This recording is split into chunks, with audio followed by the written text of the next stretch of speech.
আসসালামু আলাইকুম ওয়া রাহমাতুল্লাহ। প্রিয় শিক্ষার্থী, আশা করছি তোমরা সবাই ভালো আছো। আ আমিও ভালো আছি। আসলে আ এই ২০২৫ সালের ৪ জুন ক্যাডেট কলেজ ভর্তি পরীক্ষায় যে প্রশ্নটা হয়েছে, সেই প্রশ্নের ১ম যে পার্টটা, সেটা আমরা দেওয়ার পরেই ঈদের একটা ছুটি হয়ে গেছে। তো সেই ছুটি হওয়াতে পরবর্তীতে আ আর ভিডিওগুলো দেওয়া হয়নি। তো পরবর্তী যে প্রশ্নগুলো আসছিল, আমরা বলছিলাম যে তোমাদের ধারাবাহিকভাবে সবগুলো আ ভিডিও আমরা আপলোড করব এবং প্রশ্ন সলিউশন আমরা দিয়ে দেব। তো সেই ধারাবাহিকতায় আমরা কিন্তু সঠিক উত্তর যেগুলো ছিল ১ থেকে ৫ পর্যন্ত আমরা সেই সঠিক উত্তরগুলো দিয়ে দিয়েছি। আ আজকে আমরা আ শূন্যস্থান নিয়ে আলোচনা করব। তার আগে একটা কথা আমি জিজ্ঞেস করতে চাই। আশা করছি তোমাদের আ ঈদ যে যাত্রাটা এবং আ ঈদের যে ছুটিটা খুব ভালোভাবে উপভোগ করছো। এখন আসলে পড়াশোনা করার সময়, নিজেকে নিয়ে ব্যস্ত থাকার সময় ঠিক তোমরা আগের মতো যেভাবে ছিলা, এভাবেই আবার পড়াশোনায় মনোযোগ দেবে এবং যত দিন যাবে তত তোমরা আ আ পড়াশোনার দিকে আরো বেশি মনোযোগ হবে। কারণ তোমরা জানো ২০২৬ সালের ফার্স্ট উইকে তোমাদের পরীক্ষা হয়ে যাবে।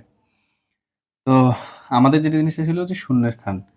আ আমি যারা আমার স্টুডেন্ট ছিল গত ২৫ এর পরীক্ষা দিয়েছে, তাদের আমি বলেছিলাম যে আসলে এবারের প্রশ্ন প্যাটার্নটা যদিও নতুন বই, ২৩ সালের বই, সেই বইয়ের যে প্রশ্ন প্যাটার্ন ছিল, ২৪ সালের যে প্রশ্নটা হয়েছিল, সেই প্যাটার্ন এবার হচ্ছে না।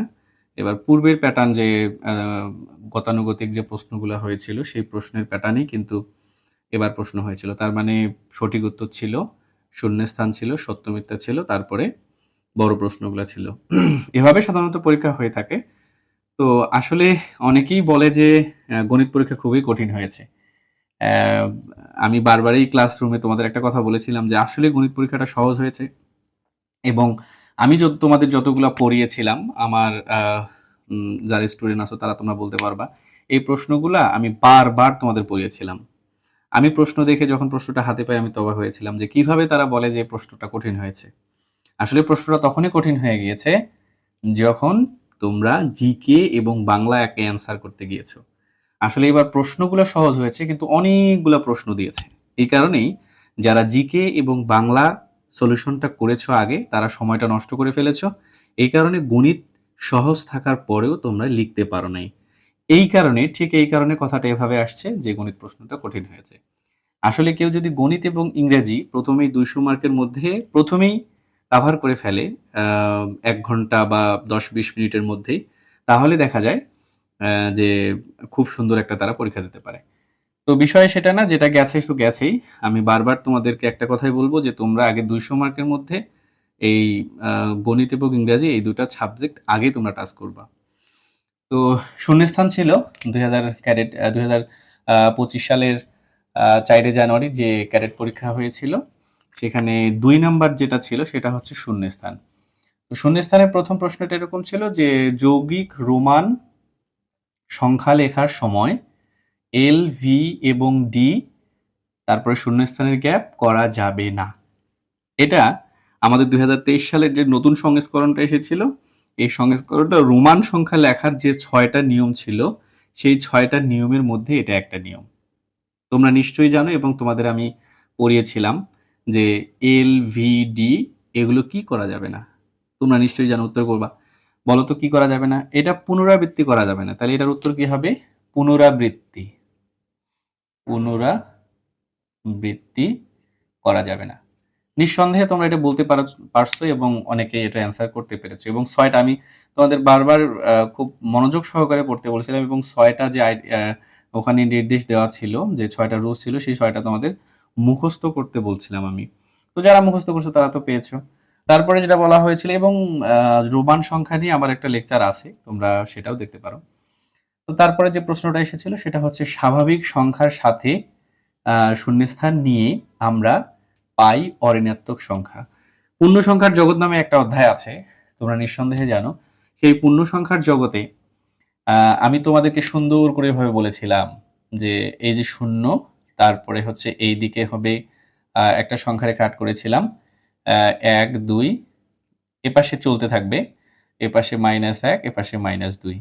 তাহলে এভাবে যখন চলতে থাকে, আমি বলেছিলাম যে এই দিকের সংখ্যাগুলোকে তোমরা জানো যে ধনাত্মক সংখ্যা বলা হয়, ধনাত্মক সংখ্যা, এবং এই দিকের সংখ্যাগুলোকে বলা হয় ঋণাত্মক সংখ্যা, ঋণাত্মক সংখ্যা। তোমরা জানো কিন্তু এগুলোকে ধনাত্মক এবং ঋণাত্মক সংখ্যা বলা হয়। তাহলে এই ধনাত্মক সংখ্যার অপর নামও তোমরা জানো, আমি বলেছিলাম ধনাত্মক সংখ্যার অপর নাম স্বাভাবিক সংখ্যা।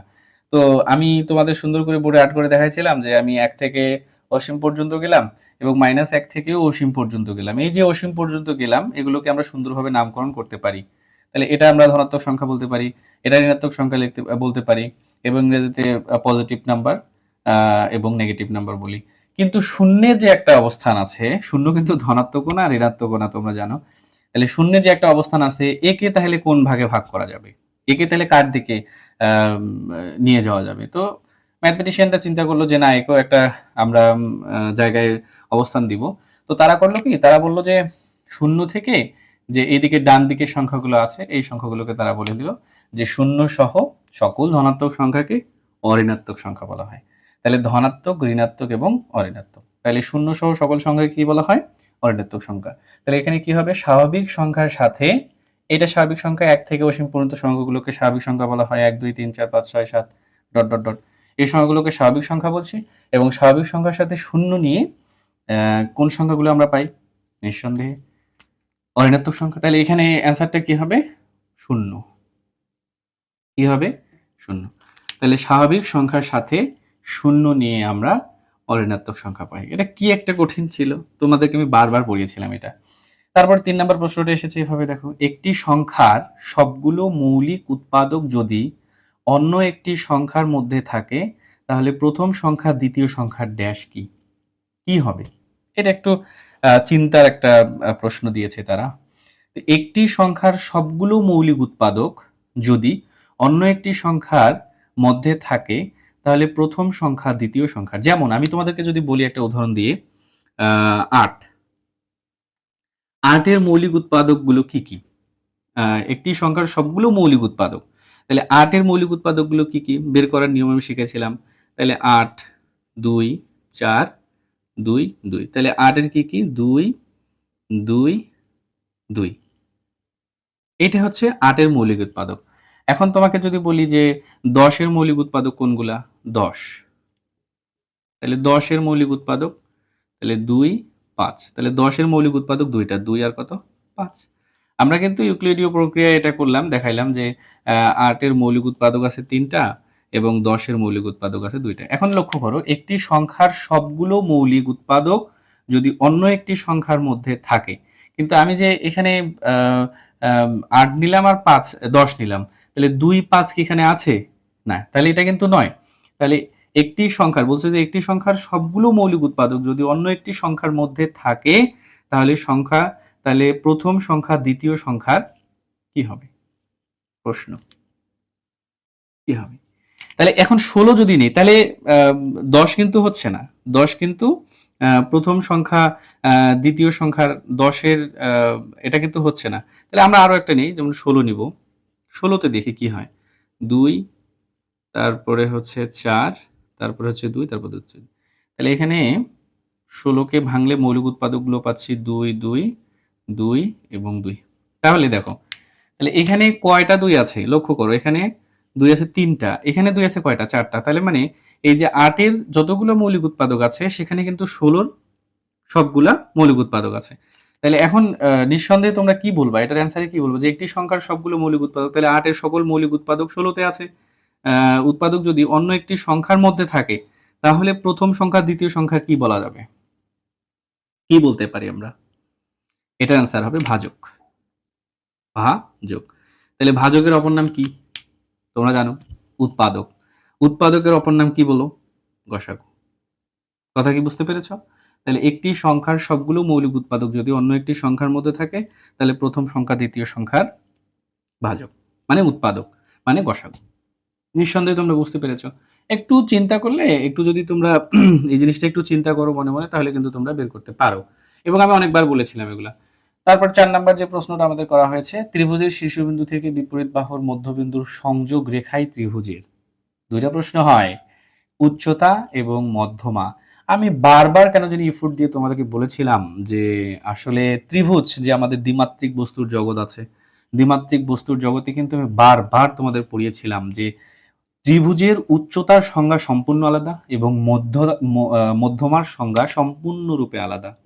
এটা যদি একটা ত্রিভুজ আমরা কল্পনা করি, এটা একটা ত্রিভুজ, দুইটা ত্রিভুজ আমি অ্যাড করলাম। ত্রিভুজের শীর্ষবিন্দু থেকে বিপরীত বাহুর মধ্যবিন্দুর সংযোগ রেখায় ত্রিভুজে, তাহলে এই ত্রিভুজটাকে যদি আমি ধরি, এটাকে এ, এটাকে বি এবং এটাকে সি নামকরণ করলাম। এই ত্রিভুজের শীর্ষবিন্দু এটা, এই ত্রিভুজের শীর্ষবিন্দু এটা এবং এই ত্রিভুজের শীর্ষবিন্দু এটা। তাহলে শীর্ষবিন্দু প্রত্যেকটা বাহুর মধ্যবিন্দু যদি আমরা এটা কল্পনা করি, এটা এবং এটা, তাহলে এখান থেকে এই যে মধ্যবিন্দুর সংযোগ, এই যে সংযোগ রেখাটাকে, এই রেখাটাকে কি বলা হচ্ছে? এই রেখাটাকে কি বলবো আমরা? তাহলে এই রেখাটা তোমরা জানো মধ্যমা। তাহলে এখন কিন্তু মধ্যমা হয়েছে। আমি যদি এটাকে উচ্চতার সংজ্ঞায় নিয়ে যাই, এটা কি উচ্চতা হবে? এটা কি উচ্চতা হয়েছে? তোমাদের আমি বারবার পড়িয়েছিলাম যে এটা কিন্তু উচ্চতা হয়নি। উচ্চতা কখন হবে? তখন যখন আমরা কোণ চিহ্ন দিব, তখন কিন্তু একটা উচ্চতা হয়ে গেল। তাহলে ত্রিভুজের শীর্ষবিন্দু থেকে বিপরীত বাহুর মধ্যবিন্দুর উপর অঙ্কিত রেখাকে আমরা বলছি মধ্যমা। তাহলে স্যার এখন প্রশ্ন করো যে স্যার এখান থেকে আমি এটা অ্যাড করলাম, এটা কি মধ্যমা হবে? জি না, এটা উচ্চতাও হয়নি। যখন আমরা এখানে কোণ চিহ্নটা লাগাবো তখন কিন্তু এটা উচ্চতা হয়ে যাবে। তাহলে এখানে যে আমি তোমাদের বললাম, তাহলে উচ্চতার সংজ্ঞাটা কি? আমি তোমাদের পড়িয়েছিলাম যে ত্রিভুজের শীর্ষবিন্দু থেকে বিপরীত বাহুর উপর অঙ্কিত রেখাই কিন্তু হচ্ছে উচ্চতা। তাহলে ত্রিভুজের শীর্ষবিন্দু থেকে বিপরীত বাহুর উপর অঙ্কিত যে কোনো রেখাই উচ্চতা হবে, কিন্তু মধ্যমা হতে গেলে তাকে বিপরীত বাহুর মধ্যবিন্দু পর্যন্ত আসতে হবে। তাই ত্রিভুজের শীর্ষবিন্দু থেকে বিপরীত বাহুর মধ্যবিন্দুর উপর অঙ্কিত রেখাই হচ্ছে ওই ত্রিভুজের মধ্যমা। তাহলে একটা ত্রিভুজের মধ্যমা কয়টা থাকতে পারে? সর্বোচ্চ 3টা থাকতে পারে। কথা কি বুঝতে পেরেছো? আচ্ছা, তাহলে এটা হলো আমাদের, এটা হলো, এটা হলো এবং এটা হলো। এরপরে লাস্ট 5 নাম্বার, সামান্তরিকের, সামান্তরিকের ড্যাশ সামান্তরিক ক্ষেত্রকে সমান 2 ভাগে ভাগ করে। সাধারণত চতুর্ভুজ কিন্তু 5টা চতুর্ভুজ। এই 5টা চতুর্ভুজের আমি তোমাদেরকে বৈশিষ্ট্য পড়িয়েছিলাম, 5টা চতুর্ভুজের ক্ষেত্রফল পড়িয়েছিলাম এবং 5টা চতুর্ভুজের বৈশিষ্ট্য কি সেগুলো পড়িয়েছিলাম এবং 5টা চতুর্ভুজের যে পরিসীমা আছে সেটাও কিন্তু আমি পড়িয়েছিলাম তোমাদের। তাহলে শূন্যস্থানে এখানে আমাকে দিয়ে দিল যে সামান্তরিকের ড্যাশ সামান্তরিক ক্ষেত্রকে সমান 2 ভাগে ভাগ করে। কি এটা নিঃসন্দেহে তোমার বলতে পারবে, এটা নিয়ে কোনো টেনশন নেই। তাহলে সামান্তরিকের কি হবে? কর্ণ, সামান্তরিকের কর্ণই, সামান্তরিকের কর্ণই সামান্তরিক ক্ষেত্রকে সমান 2 ভাগে বিভক্ত করে। এই ছিল আমাদের যে 5টা শূন্যস্থান ছিল। এই 5টা শূন্যস্থান আমি যখন প্রশ্নটা আমি যখন হাতে পেয়েছিলাম, এই হাতে পাওয়ার পরেই কিন্তু আমি বলেছিলাম যে আসলে এগুলো কোনো প্রশ্ন হয় না। আমরা যেভাবে আমাদের স্টুডেন্টদেরকে হার্ড ওয়ার্ক করাই, এগুলো 5টা কোনো প্রশ্নই না। এবং পরবর্তীতে যে ভিডিওগুলো তোমাদের আপলোড করব এই 2025 সালের ক্যাডেট কলেজ ভর্তি পরীক্ষা নিয়েই। তো এইখানে 24 হবে আসলে। তো 2024 সালের 25 সালে পরীক্ষাটা হয়েছে, আসলে 25 সেশন হবে, এটা 25-এ আসবে, সরি দুঃখিত, এটা কেটে দিতে হবে রে, 25-এ হবে। তাহলে এই হচ্ছে আমাদের আলোচনা ছিল এটাই। তো তোমরা খুব ভালো করে ঈদের ছুটি কাটানোর পরে এখন খুব ভালো করে হার্ড ওয়ার্ক করবা, আমি আশা করি। ইনশাল্লাহ তোমাদের সাথে আছে আমি রাব্বি স্যার, ক্যাডেট কোচিং করিয়ে থাকি। তো সবাই ভালো থাকবা, সুস্থ থাকবা এবং দোয়া রাখবা। আসসালামু আলাইকুম ওয়া রাহমাতুল্লাহ।